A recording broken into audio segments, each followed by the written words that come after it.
Bit of a different video this week. We're not actually going camping, so just lost half my audience. We're actually going on a road trip though, down to Coleraine in Victoria. I'll have to double check how many kilometers away that is, but it's a decent old trip. Dog's here to help, you're welcome. Thought it'd be a good idea to actually, before we do the trip, show you some cool little things that are a good idea to take along with you, just as a bit of road trip essentials. It's a long trip, and you might be surprised to know that we're not actually taking the fridge this time. Believe it or not, it is not the most economical vehicle to take anywhere that's on a road.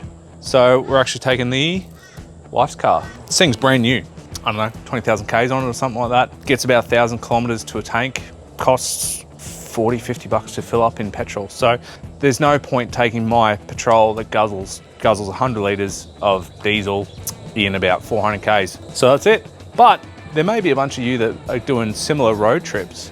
And I just thought I'd share a couple of good things to take along with you that are smart. Let's go.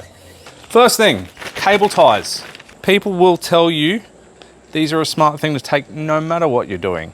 But you got about 1,000, maybe 1 million uses for these things. Sky's the limit. If you have an issue, half the time it can probably be solved with the cable tie. So doesn't matter what car you have, new, old, take some with you. Can't hurt to have them. They're lightweight. A couple of basic tools to bring along. So you got cable ties, good pair of cutters are a good idea as well. I also find a good pair of pliers are great. So you can have your regular size pliers, but I honestly feel like needle nose are probably the ones that have the most use. They can get into a couple of tricky little spots. Probably 20 bucks from Bunnings for a pair of them. Maybe a little bit more, but cheap, expensive, whichever style you want to get, just get some. You'll probably be stoked to have some if you ever do have any kind of issues. With those as well, basic tools, pair of screwdrivers, Phillips head, flathead, absolutely necessary. Something will come up that you'll need one of these for. So can't hurt to have a set. If you have a set for a house, grab them. You don't need to buy a new set just for this car, just get them. Right, talking basic tools. If you can afford a decent toolkit to take along that's not going to take up much space, great. You can probably buy a basic tool set like sockets and spanners from Bunnings. It'll cost you might get it for under 50 bucks, say, or whatever. But if you want to, one, save on space and also have some quality tools with you, something like this is not a bad idea. It's actually a gift to me. I've never even heard of this brand before. So Wera, you can see how small that is, but that's got an incredible amount of sockets, Allen keys, Torx bits, a screwdriver, a ratchet set. This thing's incredible. So I take this in the patrol with me everywhere I go. I take other tools as well, but 90% of the time, I reckon if I have any issues at all, this thing's gonna get me out of trouble.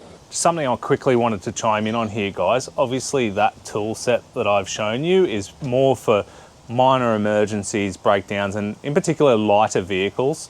So I take it with me for my patrol, but I have heavier duty tool sets that I bring along. Should anything like suspension components break down, obviously this toolkit only goes up to socket wise 13 millimeters. So if you have a suspension breakdown or some sort of linkage break, you're gonna need bigger tools there. This also applies to the other tools as well. These are basics that'll just keep you on the road if you're doing a minor road trip that's not very strenuous. If you're doing hard wheeling off-road, you definitely wanna think about some more heavy duty tools. And while we're talking about it, it's probably a good idea to bring a good set of spanners with you as well. So look up that brand. No sponsorship whatsoever from that at all. I wish, that'd be nice if they want to send me some tools, but otherwise just a basic tool set from Bunnings. Can't hurt. First aid kit. I've talked about this at length in other videos. I've done a whole video on building a basic first aid kit. You can go check that out. I'll see if I can add something up here, but otherwise just search first aid kit. Would you camp with it? You'll find it. There's so many places you can buy the most cheap basic first aid kits, even if it's just something that's got a basic set of band-aids or whatever in there. You'd be stupid to not take it with you on a long road trip. You might be, 20 Ks out from a town or something like that, have some sort of serious or semi-serious injury, and this could well just save you a really bad afternoon.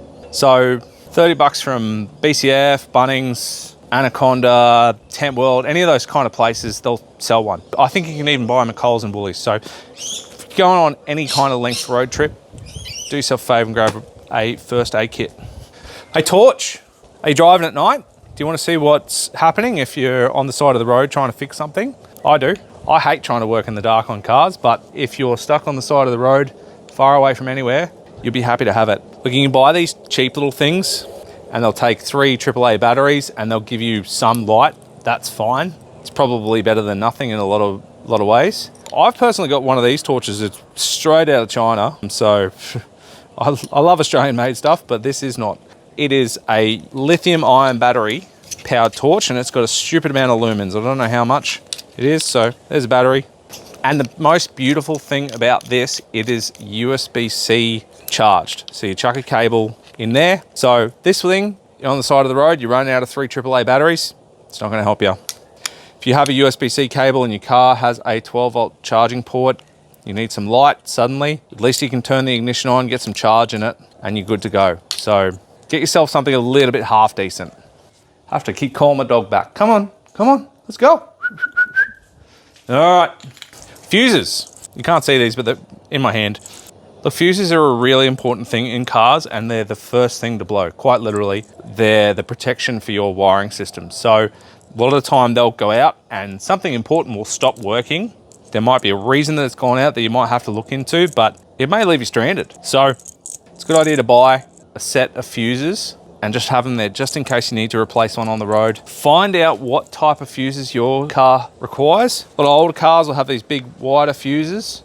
But a lot of newer cars will have little tiny blade fuses. It's a good idea to take a couple of things that are specific to your car as well. Just anything that you know might be a potential issue, something that may fail. Typical standard for any cars is drive belts. So depending how old they are, they might need replacing. It's not a bad idea to replace them before a trip like this. Additionally, your coolant hoses. So it's not the worst idea to just, even if you don't know what you're looking at or what you're looking for, it's not the worst idea to just open your bonnet and just have a look. Sometimes if you have no idea about how to work on a car, you might look at something and go, that doesn't look right. If you're about to do 1,000 kilometers, that's worth finding out before you start driving. So if there's a couple of things that you can buy to bring along as spares, just in case, you might not know how to change these either. But I guarantee if you're on a road somewhere and you're stuck and your car needs a new one of these, if you have it there, there's probably someone that'll be driving past that might be able to help you put it in there or get you somewhere that can get it put in.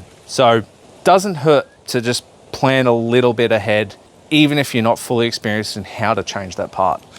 All right, talking about a couple of smart extras to have along. Things I've talked about earlier, they're probably the things you absolutely want to take along. Arguably, something like this, you should as well, but a good idea is a pair of jumper cables. This is to suit a 4-wheel drive, so they're a much thicker cable than most passenger cars would require, but a set of jumper leads goes a long way. So keep in mind as well, a good battery might only last 2 to 3 years, maybe 4, depends what you've got. But if your battery dies, you leave your lights on or something like that, you run out of juice, you kind of stuff, unless you have a set of jumper leads and another battery to jump it off. But if you have the leads, and if someone else turns up, you politely ask them if they can get you jumped. Most people will say yes. Another thing to think about though, yeah, I know, I talk about this brand a lot on this channel, I don't know why. But they have a lot. They have a lot of things that you really can use. There's a big market at the moment for lithium ion jump starter packs. I bought one of these just recently because they were cheap. I'm doing a few solo trips at some point in the future. And while I have those jumper leads with me for most trips, I don't want to be stuck somewhere where there's no one else turning up for a little while. So I've grabbed one of these. And they're a good idea too. If you can afford one of these, I paid 90 bucks for this. If you can afford one of them, it's worth grabbing, chuck in the car. If you suddenly have no battery power, might save your day. All right, last thing that's a smart extra, and this is if you've got tires on your car, this is smart to have. Puncture repair kit. Anyone can do this, but it's worth Googling how to do it properly. But you can buy these from super cheap. I'm sure a bunch of tool places will sell them as well.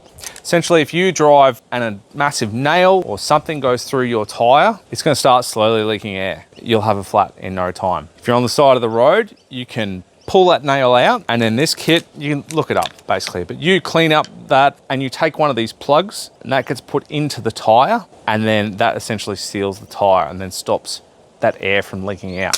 What you need though, as well, with one of these, if you're miles away from anywhere, is something to fill that tire back up, because that tire's now lost all its air. You need to fill it up so you can drive on it again. Most 4-wheel drivers are going to be familiar with one of these. but this is a 12-volt air compressor. If you're just driving a car, you don't need one this big. Again, it's Kings. I don't know why I keep buying this brand, but look, it seems to work more often than not.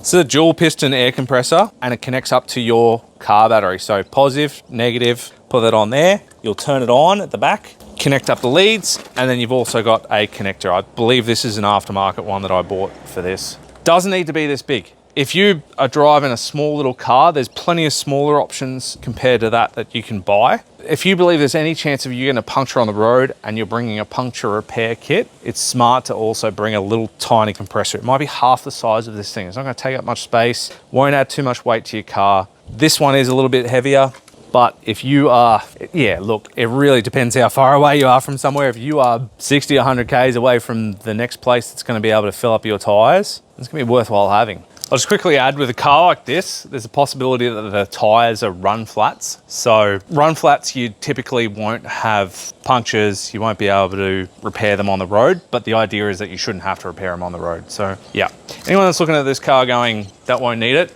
you're right. What are we playing? Bring it here. Are you gonna bring it here? Where'd that go? Where's your toy? Huh? Funny dog. All right, that's just a couple of things. I just thought it would be a good idea to show you guys a couple of cool things to take with you on a trip if you go on a long distance. For the rest, we're driving down to Victoria in this. I thought it'd be cool to show our trip along the way. So don't know what that's going to look like yet because we haven't been there. We're taking off in 2 days. But I'll show you some of the views as we go along and see how it goes.